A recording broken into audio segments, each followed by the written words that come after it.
Ek het geweet dit is so naby. En ek wou dit nie alleen gevier het nie. So ek en my gunsteling persoon het dit reeds gister gaan celebrate. Want ek het geweet, dis net 'n kwessie van tyd. En dis wat gebeur het, maar ek wil net kom dankie sê. Ek wil net alle eer aan die Here bring vir wat hy in my lewe gedoen het, wat hy deur my lewe gedoen het en wat hy nog gaan doen.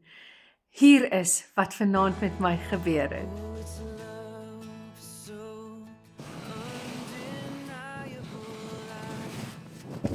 Ek sal nooit genoeg dankie kan sê vir wat die Here in my lewe gemaak het. Prys die Here.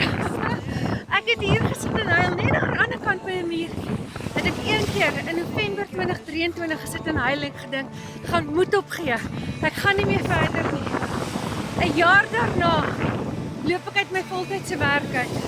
En 'n jaar daarna slaan ek 1 miljoen Suid-Afrikaanse rand wat ek deur digitale bemarking gedoen het. En dit is net een program nie, is verskeidenheid programme wat vir my hierdie geleentheid gegee het. Prys die Here vir Jabes se gebed wat ek in my besigheid ingespreek het. Prys die Here vir sy onvoorwaardelike, onafskeidbare liefde.